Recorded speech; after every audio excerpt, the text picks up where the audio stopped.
The bitter wind that swept across the high plains of South Dakota in February 1889 carried with it the promise of another harsh blizzard, and rancher Jake Morrison knew he had only hours to complete his final check of the cattle before the storm made travel impossible. At 34, Jake had spent his entire adult life working the unforgiving landscape around the small town of Clearwater, managing a modest but successful ranch that had been in his family for 3 generations. The Sunrise Ranch sprawled across 4,000 acres of rolling prairie, with natural springs that provided reliable water and enough grazing land to support a herd of hardy cattle that could survive South Dakota's brutal winters. Jake had inherited the property from his grandfather at age 25, and had spent the last 9 years building it into one of the most respected operations in the territory.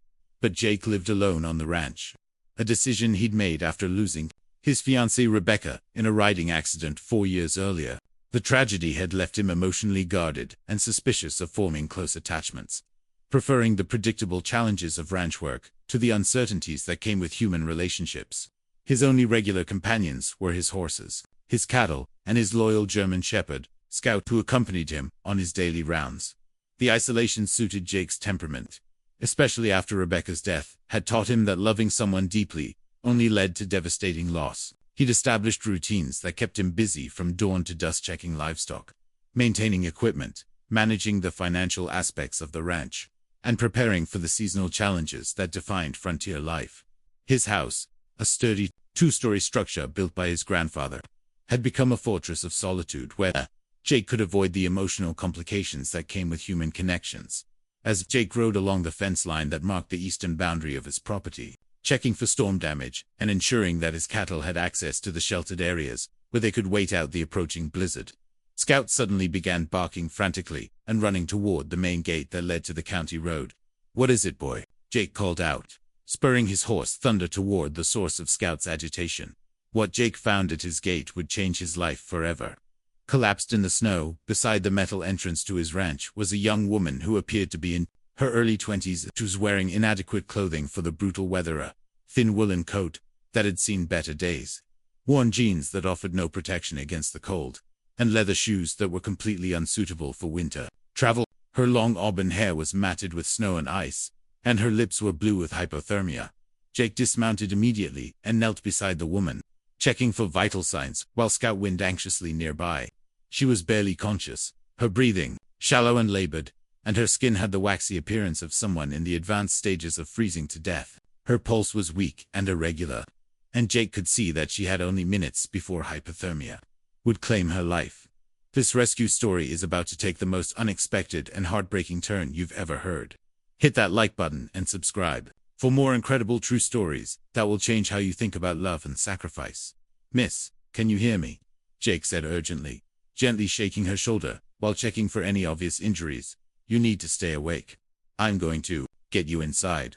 The woman's eyes fluttered open briefly, revealing striking green eyes that seemed to focus on Jake's face with obvious effort. She tried to speak, but her words were incoherent mumbles as her body shivered violently in the final stages of cold exposure. Without hesitation, Jake lifted the woman in his arms, shocked by how light she felt. If she hadn't been eating properly for weeks or months, he managed to mount Thunder while holding her securely against his chest, wrapping his heavy winter coat around both of them as he raced back toward the ranch house.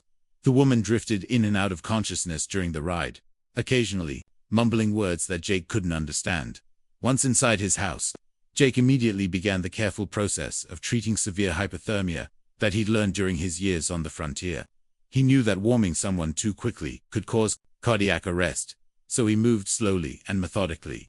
Jake placed the woman on his couch near the fireplace, carefully removed her wet clothing, and wrapped her in warm blankets, while gradually raising the room temperature. Her condition was critical, her core body temperature was dangerously low, and Jake wasn't sure she would survive the night. He prepared warm liquids for when she regained consciousness and monitored her breathing and pulse every few minutes, ready to perform whatever life-saving measures might become necessary. Over the next several hours, as the blizzard raged outside, and Jake worked to save this mysterious stranger's life, he found himself studying her face and wondering about her circumstances. She was beautiful in a delicate, refined way that suggested she hadn't lived the kind of hard life common to frontier women. Her hands were soft and uncalloused, with no evidence of manual labor, and her clothing, though worn, was of good quality and had been well maintained. Most puzzling was the complete absence of any identification or personal belongings. She had no purse, no luggage, no jewelry except for a simple gold locket around her neck, and no indication of how she'd arrived at his ranch, or why she'd been walking alone in deadly weather. It was as if she'd simply materialized at his gate, with no past and no connections to the outside world. When the woman finally regained consciousness late that evening, her first words revealed both her gratitude and her desperation. "Thank you," she whispered, her voice weak but clear as she looked at Jake with those remarkable green eyes. "I thought I was going to die." "You nearly did," Jake replied gently, offering her a cup of warm broth that he'd prepared. "What's your name? How did you end up at my ranch?" The woman was quiet for a long moment, as if struggling to remember or decide how much to reveal. When she finally spoke, Jake sensed that she was choosing her words very carefully. "My name is Emma," she said finally. "Emma Clark. I was traveling to visit relatives in Nebraska when my stagecoach broke down about 10 miles from here. The other passengers and the driver went for help, but they told me to wait with the coach. When they didn't return and the storm got worse, I tried to walk for help."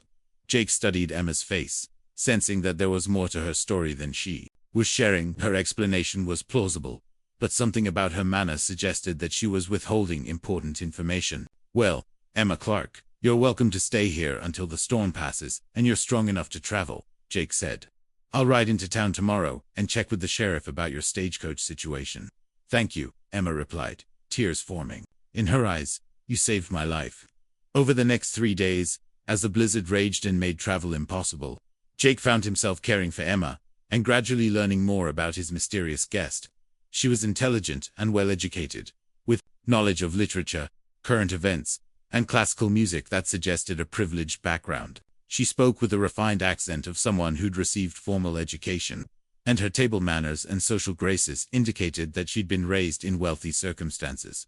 But Emma remained evasive about her personal circumstances and seemed reluctant to discuss her family or her travel plans. When Jake asked specific questions about her relatives in Nebraska, she provided vague answers that didn't quite add up.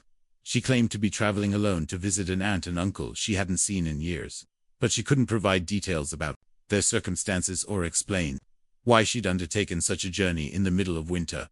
Secrets revealed on the 4th day after Emma's arrival.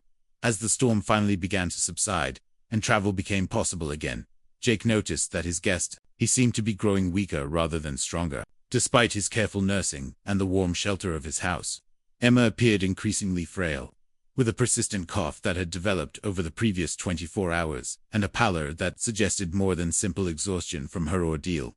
The cough was particularly concerning to Jake, who'd seen enough frontier illnesses to recognize symptoms that required medical attention. Emma's cough was deep and persistent, sometimes producing small flecks of blood that she tried to hide in her handkerchief.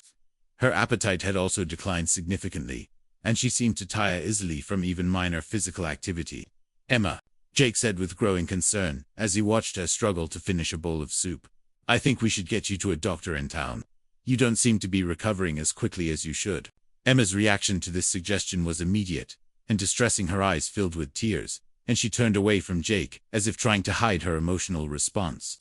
Her hands trembled as she set down her spoon, and Jake could see that his suggestion had touched on something deeply painful.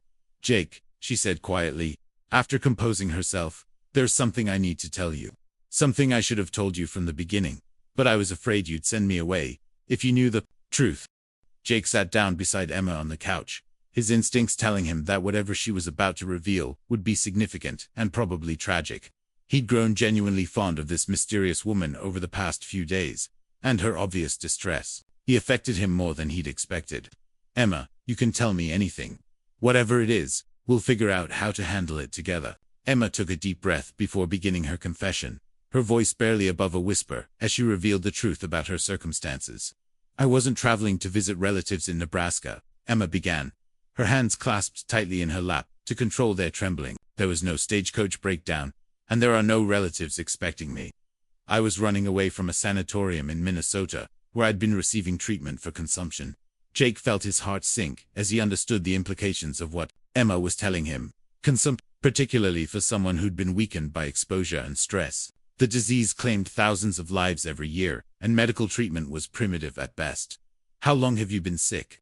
Jake asked gently, though he dreaded the answer. 2 years, Emma replied, tears streaming down her face. The doctors told me 6 months ago that there was nothing more they could do for me. They said I had maybe 3 months to live, possibly less if my condition deteriorated rapidly. Jake studied Emma's face, seeing now the subtle signs he'd missed earlier, the slight breathlessness that accompanied even normal conversation, the occasional fever that flushed her cheeks, the way she tired easily, despite her apparent youth. The symptoms had been there all along, but he'd attributed them to her exposure and exhaustion rather than underlying illness. Emma, why did you leave the sanatorium?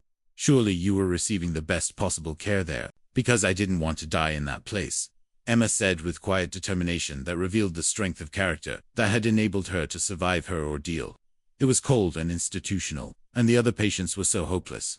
All day long, people just waited to die, talking about their symptoms and counting down the days they had left. Emma went on to explain that the sanatorium had felt more like a prison than a place of healing, with rigid schedules, minimal contact with the outside world, and an atmosphere of resignation that had made her feel as if she were already dead. I wanted to see something beautiful before I died, Emma continued. I wanted to feel like I was living instead of just waiting to die.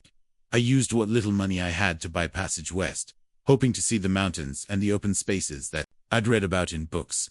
Jake felt a surge of admiration for this young woman's courage in the face of terminal illness. She'd chosen to spend her final months seeking life and beauty rather than accepting the resignation that often accompanied such diagnoses. But Emma, traveling alone in winter, especially in your condition, you could have died much sooner than the doctors predicted. I almost did, Emma admitted. I'd been traveling for 2 weeks, staying in cheap boarding houses and spending my days walking through whatever towns I passed through. I was running out of money and strength when I collapsed near your ranch. Emma explained that she'd been walking along the county road when the storm intensified, and she'd become disoriented and exhausted. She'd seen Jake's gate and had used her last reserves of strength to reach it before collapsing. Emma, there's something else I need to tell you, she continued, her voice growing even quieter. My real name isn't Emma Clark, it's Emma Whitmore, and I'm not just running from a sanatorium.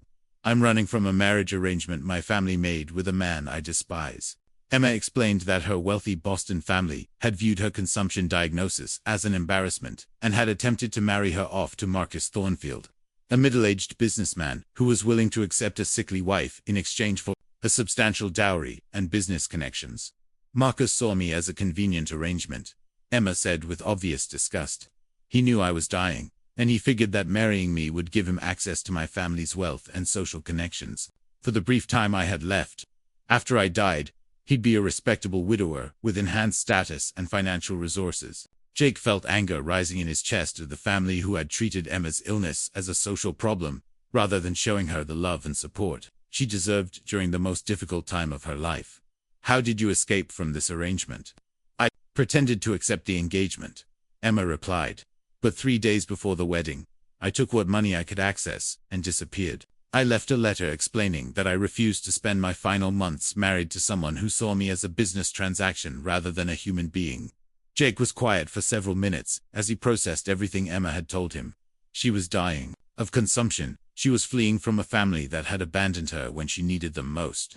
And she had no resources or support system to help her through her final months of life. Emma, Jake said finally, what are your plans now? Where will you go when you're strong enough to travel? I don't know, Emma admitted. I have a little money left, enough for maybe a few weeks in a boarding house somewhere.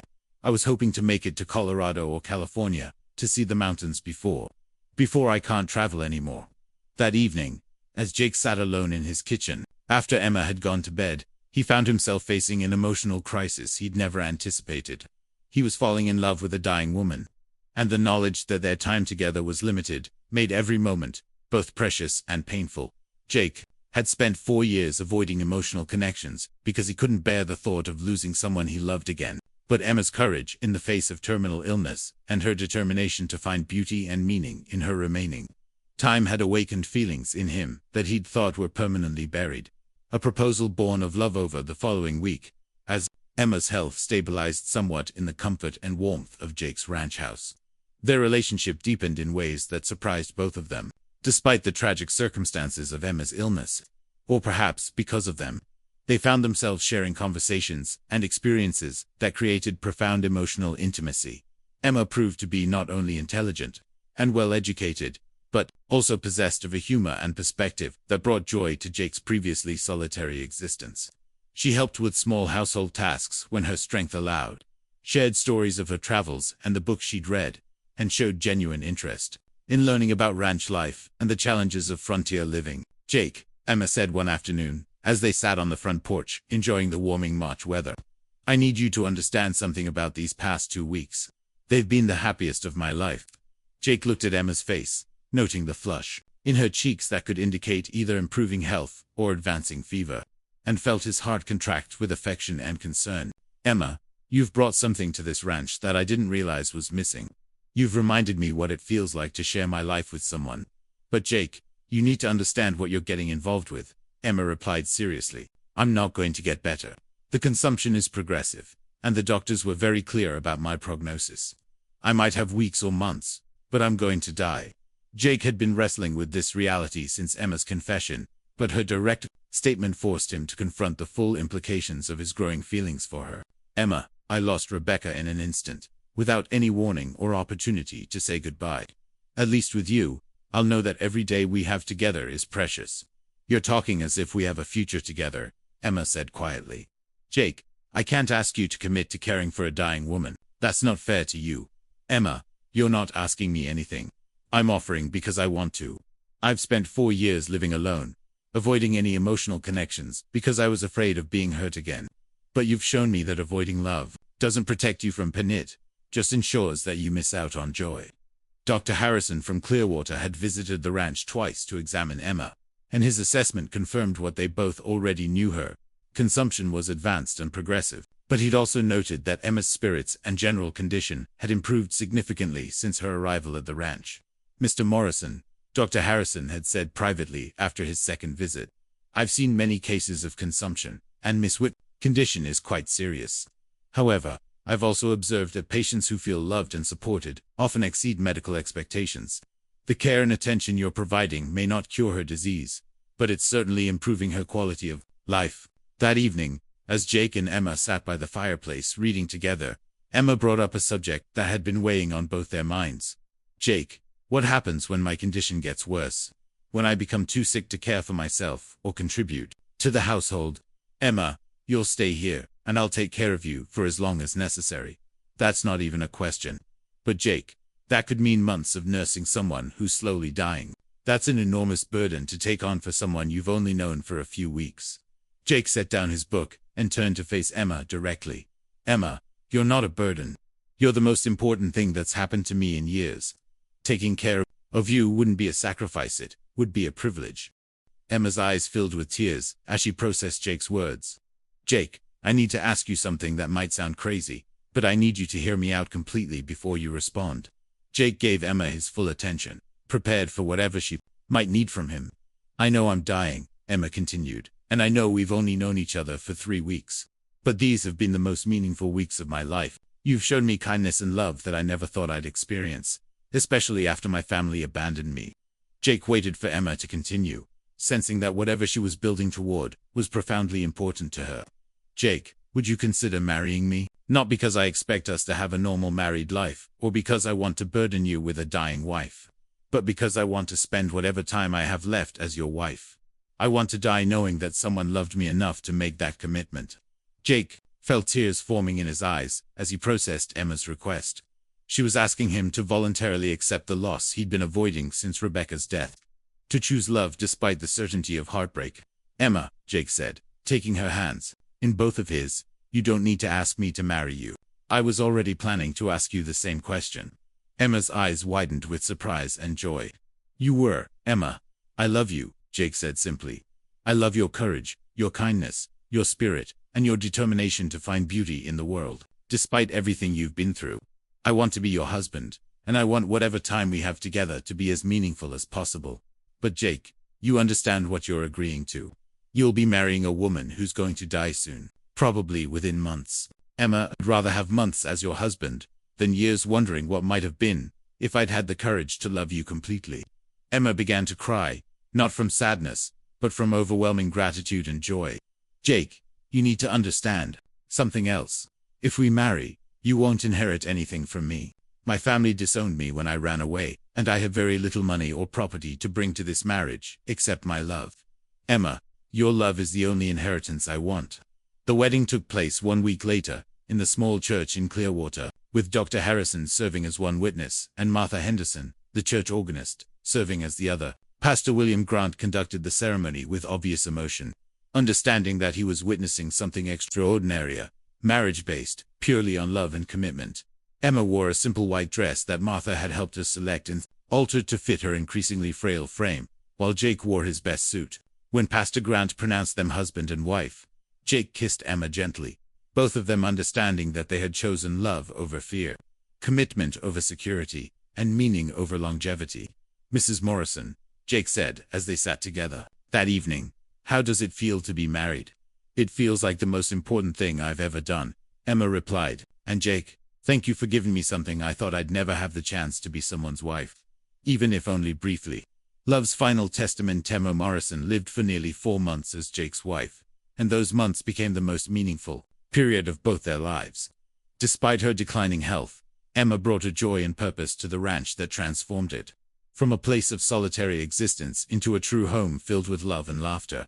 The early weeks of their marriage were surprisingly happy, as Emma's condition seemed to stabilize in the nurturing environment Jake provided. She took on whatever household responsibilities her strength allowed, tended a small herb garden, and helped Jake with correspondence that made the ranch operation more efficient.